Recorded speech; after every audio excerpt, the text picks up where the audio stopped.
Bonsoir à tous, il est 22 h. Merci à vous de nous rejoindre pour cette nouvelle édition. Voici les titres.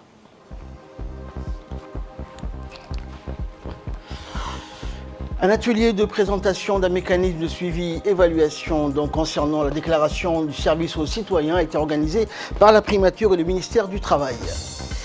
Et au Mali, attaque terroriste contre un camp militaire à Andélimane qui a fait plus de 40 morts. Voilà pour les titres. Bonsoir à tous. Sous l'égide du Premier ministre Abdel Kamel Mohamed, le ministère du Travail chargé de la réforme de l'administration a organisé aujourd'hui un atelier de présentation d'un mécanisme de suivi-évaluation concernant sur la déclaration du service aux citoyens, la DSCA. Cette réunion fait suite à un processus d'implantation de la déclaration du service aux citoyens qui a été lancé en 2016 pour répondre aux doléances récurrentes formulées par la société civile sur les prestations de l'administration. L'objectif de cet atelier est de donner un nouveau souffle à cette charte souscrite par l'ensemble des ministères. Au cours de cette réunion, il a été présenté des instruments de mesure sur la performance des différents départements, sur l'appropriation des valeurs de la DSC. Le mécanisme proposé a été adopté à l'unanimité et sera mis en œuvre dans les prochaines semaines. Et à présent, je vous propose de suivre un extrait de l'intervention du ministre du Travail. Le service aux citoyens est très importante pour le développement de notre pays et elle a été mise en œuvre depuis plusieurs années maintenant. Il est donc temps de faire le bilan, d'étudier et d'analyser les difficultés et les obstacles rencontrés, de voir les réussites et puis ensuite essayer de nous concerter pour avoir une approche, une vision commune pour développer un kit méthodologique et surtout pour accompagner l'implantation de la DEC dans tous les départements. Et ce, de manière concertée, avec les plus hauts responsables, mais également le citoyen lambda. Et je pense qu'aujourd'hui, la présence de son Excellence le Premier ministre est un signal très fort pour marquer justement l'importance qu'accorde le président de la République, son Excellence M. Ismaël Omar Guelleh, à l'implantation et au rapport entre le public et l'administration. Un rapport qui doit être courtois, convivial, mais surtout de qualité pour que tout Djiboutien puisse s'épanouir à Djibouti et qu'on leur évite surtout les désagréments et les difficultés qu'ils rencontrent tous les jours par rapport à l'administration. Et de son côté, le Premier ministre Abdel Kamel, qui a présidé cette réunion, a rappelé le devoir de l'administration envers les administrés. On l'écoute. Le ministère du Travail et de la réforme de l'administration a initié ce rapprochement entre l'administration et l'administré. J'ai personnellement supervisé pendant une année ce travail de rapprochement et j'ai constaté effectivement qu'au niveau de l'administration, il y avait des attroupements en face d'un bureau de l'administration. Et tout ça, ça montre quand même qu'il y a eu un laisser-aller au niveau général de l'administration. Alors, un certain nombre de décisions ont été prises, un certain nombre de déclarations aux citoyens a été faites par différents départements, supervisés par le ministère du Travail, et effectivement, un certain nombre de conclusions ont été dégagées ou bien des idées ont été dégagées. Il faudrait faire un rapprochement géographique ou ce qu'on appelle une déconcentration. Un exemple, si une personne vient chercher un certificat de vie, il habite au PK12, il doit venir donc au centre-ville, à Djibouti, pour avoir ce document. Ou une personne qui devrait avoir un document pour légaliser un diplôme, il faut qu'il vienne au centre-ville, voire au niveau de la préfecture ou du maire. Donc ça, on a dit non. Ce n'est pas la peine qu'il faut que l'administration se déplace. Il faut qu'il y ait des bureaux dans ce secteur-là. C'est ce qu'on appelle la déconcentration. La même chose pour les régions. On a dit aussi mettre en place un suivi dans chaque département ministériel des doléances, notamment pour les départements qui sont en contact avec la population. Et comment? Donc il faut afficher par une note, voilà, pour l'obtention d'un service donné ou d'un document administratif, il faudrait avoir 1, 2, 3 documents en place, avoir en main pour que ce document ou ce service soit rendu. Pour que la personne ne reste pas là pendant 2 heures ou 3 heures et à la fin il est reçu, on lui donne un document en disant d'abord il faut fournir tous ces documents-là. Ensuite, nous avons demandé aussi un comité de suivi multisectoriel chargé de l'application et du suivi, évaluation des décisions et recommandations, des instances de pilotage et de concertation de la déclaration des services aux citoyens. Il faudrait maintenant, toutes les recommandations, les mettre en pratique. Comment les mettre en pratique? Il faut vraiment qu'il y ait une volonté. Je parle volonté politique d'abord des ministres, mais aussi une volonté de part des responsables de l'administration, qui sont essentiels dans ces démarches-là. Essentiels dans la mesure où c'est eux qui détiennent réellement le pouvoir de régler telle ou telle question. Il faut que ces responsables, surtout, qui doivent régler les problèmes qui sont soulevés par la population. À l'instar du reste du monde, la République de Djibouti a célébré donc aujourd'hui la journée mondiale de la canne blanche. Cette journée présidée par le ministre de l'Éducation nationale et de la formation professionnelle, Moustapha Mohamed Mahmoud, a vu la participation de la ministre de la Femme et de la Famille, Moumena Ahmed, du directeur général de l'Agence nationale pour les personnes handicapées et de la coordinatrice du système des Nations Unies à Djibouti, de plusieurs invités.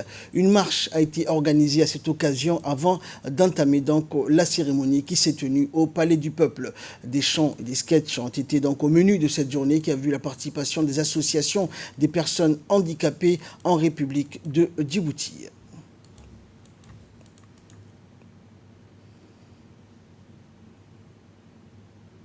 Et dans leurs interventions respectives, la secrétaire générale du ministère des Affaires sociales et de Solidarité, Ifrah Ali, et la coordinatrice résidente du système des Nations Unies, Barbara Menzi, se sont réjouis donc de la célébration de cette importante journée. De l'occasion qui m'est offerte pour souhaiter la bienvenue à toutes et à tous. Et j'adresse mes remerciements à celles et ceux qui ont rendu possible l'organisation de cette importante cérémonie. Je voudrais également exprimer ma profonde gratitude au président de la République de Djibouti, son Excellence M. Ismaël Omar Guelleh, pour son engagement constant, sa forte détermination en faisant de l'handicap un enjeu majeur de l'agenda politique. Il a impulsé une dynamique décisive et positive pour la promotion, la participation et l'intégration des personnes handicapées et ce, dans les domaines de la vie sociale. Je saisis cette occasion aussi qui m'est offerte à mon nom personnel au nom du ministère des Affaires sociales et de la solidarité, de féliciter le travail remarquable et exemplaire que les organisateurs de cet événement ont réalisé, mais aussi en particulier des efforts du ministère de l'Éducation nationale et de la formation professionnelle à l'endroit de ces enfants, qui sont, comme l'on dit dans les sketchs, les enfants de ce pays. Dans la carte des Nations Unies, il y a écrit « Nous, les gens des Nations Unies ». Et ce n'est pas parce que quelqu'un a un handicap que n'est pas une personne qui n'est pas les Nations Unies. Vous tous et toutes, vous êtes les Nations Unies.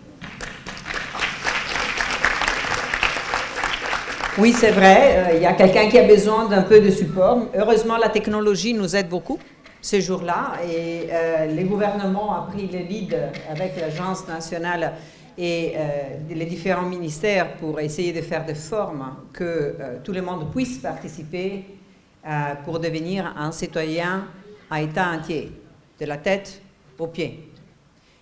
Et là, il y a beaucoup de travail qui a été fait, mais il y a encore beaucoup de travail à être fait. Donc, je suis là juste pour reconfirmer que A, on est ensemble, B,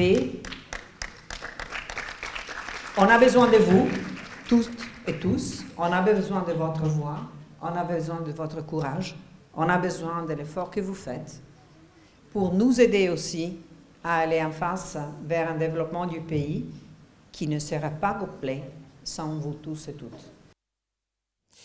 Et dans son discours, le directeur général de l'ANPH, Ali Saïd Mahmoud, a rappelé donc les progrès réalisés en faveur de l'épanouissement des personnes handicapées, d'identifier les difficultés rencontrées et d'envisager l'avenir en tenant compte de nouveaux défis. Il a aussi rappelé qu'il s'agissait de faire connaître les capacités, potentialités et talents de nos compatriotes atteints d'handicap et de mobiliser le reste de la communauté nationale en vue de son implication dans la protection de la dignité de ces personnes vivant avec un handicap et à l'autonomisation de ces personnes pour un développement inclusif et équitable. De son côté, le ministre de l'Éducation nationale et de la formation professionnelle, Moustapha Mohamed Mahmoud, a mis l'accent sur la rapidité d'apprentissage des jeunes non-voyants lorsqu'il s'agit de leur éducation. Ces jeunes ont pu s'insérer et ont eu également une éducation comme les enfants donc normaux, la lecture en moins donc, et ceci prouve leur volonté, a-t-il dit, de vouloir s'insérer dans la société. Il a évoqué les multiples initiatives prises par son ministère afin que ces jeunes personnes vivant avec un handicap, c'est nos jeunes compatriotes dans l'occurrence, à besoins spéciaux, puissent s'épanouir dans ce sens et qu'ils puissent avoir la même éducation que tout le monde. Toujours en nouvelle nationale, le ministre du Budget, Abdelkarim Aden Cher, et son équipe de collaborateurs se sont rendus aujourd'hui à la Chambre de commerce de Djibouti. Ils ont été accueillis donc par les représentants de la Chambre de commerce avec à leur tête le président Youssouf Moussa Dawalé et les représentants de divers groupements d'activités tels que celui des importateurs, des transporteurs, des transitaires, représentants de l'ordre des avocats, celui de l'ordre des notaires, des experts comptables et bien d'autres encore. Cette première rencontre marque un temps fort dans le partenariat public-privé et l'occasion a été donc de rappeler les liens de coopération et de synergie entre l'administration du ministère du Budget et les opérateurs affiliés à la Chambre de commerce. Le ministre du Budget a affirmé au cours de cette rencontre que les partenaires du secteur privé pourront toujours compter sur le soutien de son administration dans toutes les initiatives porteuses de croissance et d'espoir pour les jeunes diplômés qui arrivent nombreux chaque année sur le marché du travail. Les représentants du secteur privé donc, ont ensuite posé un certain nombre de questions et le président de la Chambre de commerce de Djibouti, Youssouf Moussa Dawalé, en a relayé un bon nombre en dressant celles des questions qui étaient les plus fréquemment abordées par l'ensemble des entreprises du secteur privé. On l'écoute. À plusieurs reprises, Monsieur le ministre, voulu qu'il y ait une communication entre les opérateurs privés et vous-même pour que nous puissions échanger, discuter, avancer pour que nous puissions surtout atteindre les objectifs que nous souhaitions tous pour le pays. Encore une fois, nous vous remercions de nous avoir aussi relancé pour qu'il y ait cette discussion et surtout donner les thématiques de discussion de ce matin qui est le budget 2020. Mais aussi la prise de contact avec les principaux opérateurs de la place. La Chambre de commerce était membre du bureau de la Chambre. Nous avons échangé sur beaucoup de points où il y a des utilités, je dirais, publiques. Je pense qu'il est temps que nous puissions effectivement concrétiser beaucoup de bonnes intentions auxquelles nous avons mis sur pied. Nous remercions encore une fois vos équipes qui ont, sans relâche aussi, été à nos côtés pour que nous puissions concrétiser cette journée. De son côté, le ministre du Budget, Abdelkarim Aden Cher, a insisté sur le fait que ce n'est qu'en travaillant en étroite synergie que nous relèverons les défis du développement et de l'emploi et rehausserons les conditions de vie de nos concitoyens.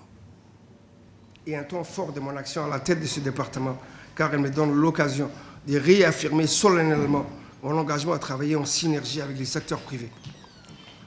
En effet, pour réduire le chômage des jeunes diplômés qui arrivent nombreux chaque année sur le marché du travail, le secteur privé apparaît à bien des égards comme la principale alternative crédible eu égard aux nombreuses potentialités.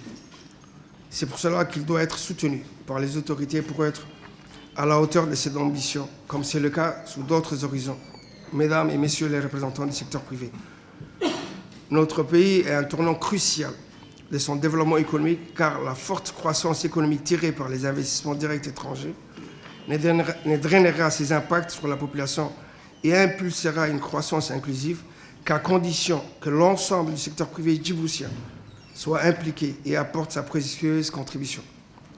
Dans ce tournant, l'instrument fiscal est le meilleur outil pour réguler les bienfaits de la croissance, et le civisme fiscal de nos concitoyens est la condition d'un développement économique harmonieux et bénéfique à tous.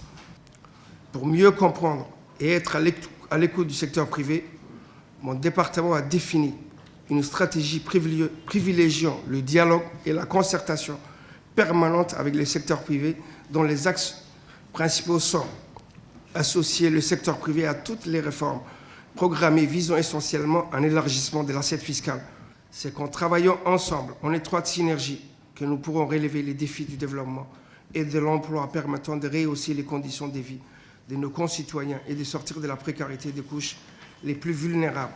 Enfin, notre rencontre doit aussi permettre de nous interroger sur les facteurs qui déterminent l'émergence, dans les contextes actuels, d'un secteur privé puissant et structuré en associations professionnelles représentatives et qui conçoit le dialogue et la concertation avec les pouvoirs publics, non pas uniquement comme la recherche de rentes, mais aussi comme un moyen de promouvoir un environnement d'affaires transparent et favorable à l'activité des entreprises.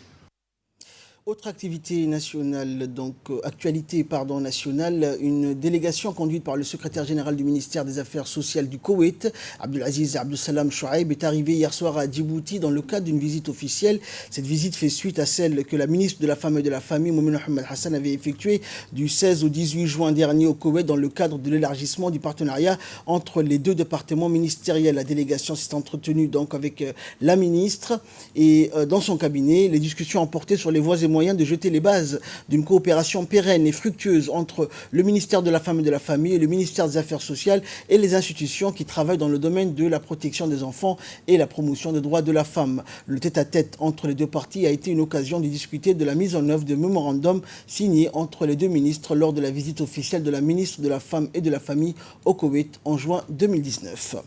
Cette même délégation koweïtienne, conduite par le secrétaire général du ministre des Affaires sociales du Koweït, a été reçue par la suite par la ministre des Affaires sociales et de Solidarité, Mouna Ousmane Aden. Cette visite donc avait pour vocation de tisser un lien entre les deux pays frères en matière des affaires sociales et d'aide humanitaire à Djibouti. Ces derniers ont présenté la raison de leur visite en ayant la volonté d'aider les plus démunis par le biais du ministère des Affaires sociales et de Solidarité. En effet, la ministre Mouna Ousmane Aden n'a pas manqué d'évoquer la stratégie nationale de la protection sociale adoptée par le chef de l'État Ismaël Omar Guelleh afin d'avoir une idée globale sur les différentes activités réalisées ainsi que les perspectives du gouvernement djiboutien en matière des affaires sociales dans les années à venir.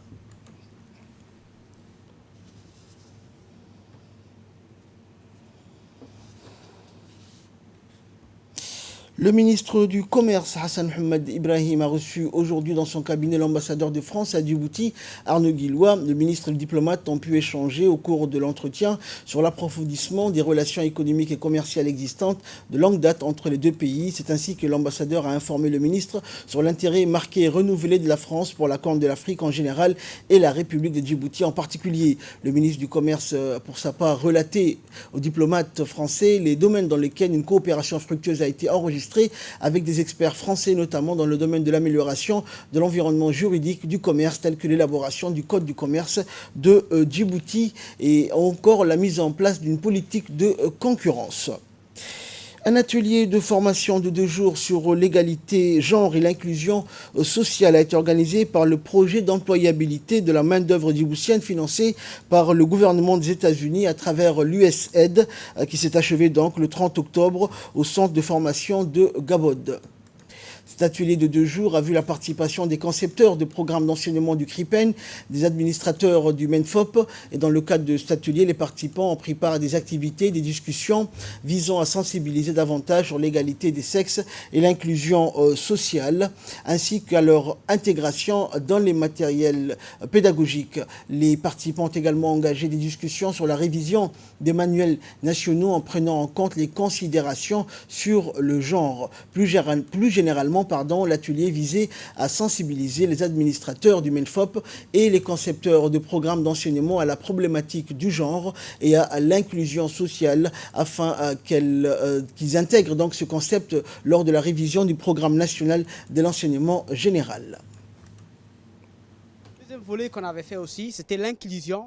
L'éducation inclusive, c'est-à-dire lorsqu'on va commencer à la rédaction du curricula, à la rédaction de la conception des manuels, on va mettre en place, on va mettre en pratique tout ce qu'on a eu de cette formation-là, par exemple, à insérer des images, des situations, des histoires, des questions de genre. Sport à présent, sous l'égide du secrétariat d'État à la jeunesse et au sport, la direction des CDC a organisé en collaboration avec la Fédération djiboutienne de football une journée de détection des jeunes footballeuses vendredi dernier au complexe Roi Fahad de Balbala. La journée a débuté en présence donc de la présidente de la Fédération djiboutienne de football féminin, Quraisha Ali Guedi, de la nouvelle sélectionneuse de l'équipe féminine de Djibouti, Sarah Mbarek, ainsi que tous les staffs de la fédération. Cette initiative de détection des jeunes talents sportifs qui s'inscrit en priorité de la politique du secrétariat d'État à la jeunesse et au sport a été lancée par la direction des CDC et la FDF qui ont élaboré ensemble un plan de développement agréable pour inscrire davantage de nouveaux adhérents, notamment des jeunes filles. En effet, cette journée a connu un franc succès puisqu'elle a permis d'éveiller la curiosité de ces jeunes filles qui se sont massivement donc regroupées et ont participé en représentant leurs CDC respectifs et a été aussi l'occasion pour la DTN de la FDF de détecter des jeunes talents. Détection pour pouvoir former une équipe U15 nationale. Donc comme vous pouvez le constater derrière moi, il y a beaucoup de jeunes filles qui sont présentes aujourd'hui et ça donnera lieu à un deuxième tour ensuite pour lequel on prendra une trentaine de joueuses ensuite. Des CDC qui ont été invités et on leur avait demandé de nous amener 15 joueuses chacun et ils ont répondu présent. On a beaucoup de filles aujourd'hui, on est content, donc on va pouvoir faire une bonne détection. Le CDC de Cheikh Moussa a organisé donc vendredi 1er novembre dernier une cérémonie de clôture du tournoi de vacances scolaires. Cette soirée animée par des chants et des danses traditionnelles et modernes a été organisée par l'équipe de la direction du CDC de Cheikh Moussa à l'issue d'un tournoi de vacances scolaires qui était destiné aux jeunes de moins de 15 ans. Ont participé à cette cérémonie la chef de service et programmation des CDC ainsi que les représentants du quartier qui ont remis en fin de soirée les trophées aux équipes vainqueurs de ce tournoi. Les responsables se sont félicités du bon déroulement du tournoi et ont salué les vainqueurs tout en encourageant l'ensemble des clubs du quartier qui ont donné le meilleur d'eux-mêmes. L'événement s'est clôturé dans une ambiance festive et joyeuse sur fond d'acclamations et d'animation musicale.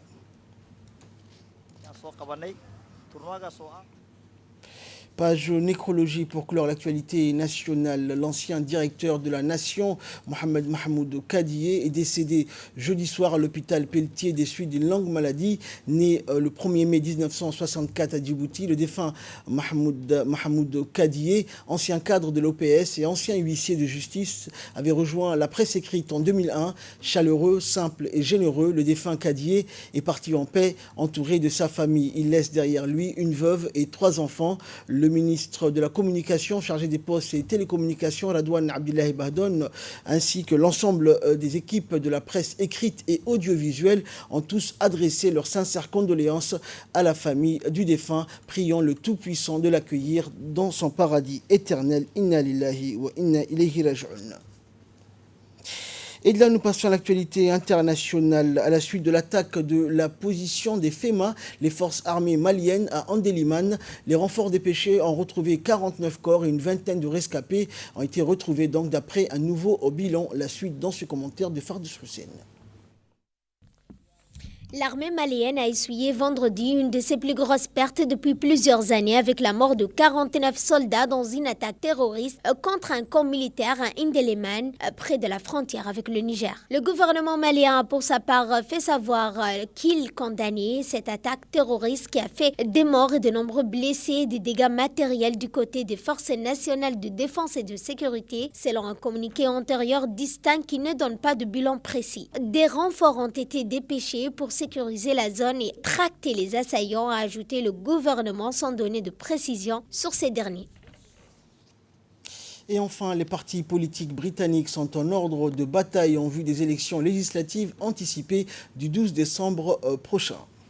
Le leader des travaillistes, Jeremy Corbyn, a lancé sa campagne à Swindon où il a martelé sa position sur le Brexit. Hors de question de sortir de l'Union européenne sans accord. Pour le chef du Labour, un tel scénario aurait pour conséquence de fragiliser le Royaume-Uni, notamment face à l'Amérique de Trump. Favori des sondages, le Premier ministre Boris Johnson s'est illustré par un rétropédalage. Selon The Times, le chef des conservateurs a retiré de son programme électoral l'hypothèse d'une sortie de l'Union européenne sans accord. Après avoir longtemps agité le spectre d'un no deal, une position aussitôt dénoncée par Nigel Farage qui prône un Brexit brutal. Si Boris Johnson remporte les élections, nous ne serons jamais libérés des règles européennes, a écrit le chef du Brexit. À l'opposé, les libéraux démocrates souhaitent de leur côté annuler purement et simplement le divorce et rester dans l'Union européenne. Enfin, le Parti national écossais entend profiter du chaos autour du Brexit pour obtenir l'organisation d'un nouveau référendum sur l'indépendance en 2020. L'indépendance de l'Écosse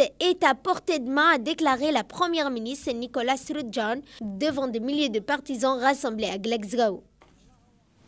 Fin de ce journal, merci de l'avoir suivi. Excellente soirée sur Télé Djibouti.